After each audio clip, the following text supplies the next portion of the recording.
There's a few churches up there, so one goes first. But normally at 12 noon they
So at midday the bells go on and on forever.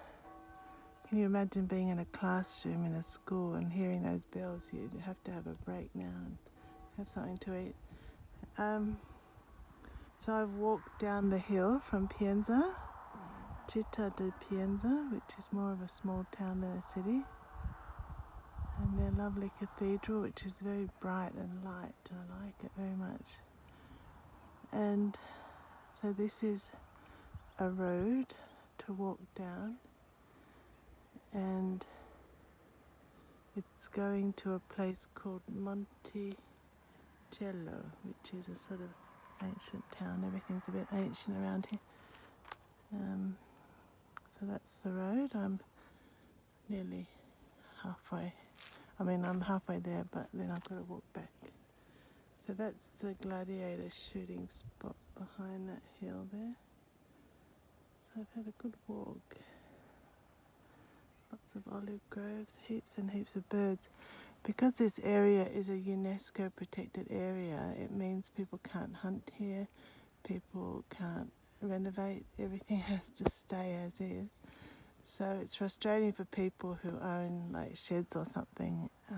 They can't sort of develop very far, but also for farmers, there's wild boar that eat there and muck up their whole farming crops.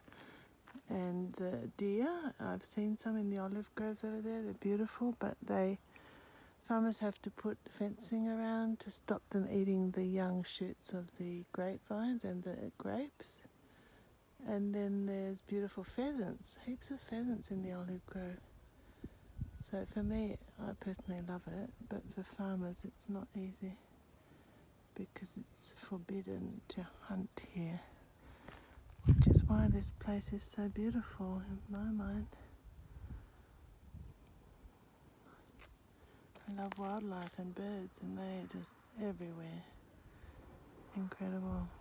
It's basically a national park, but you can live in it and farm it and produce olive oil.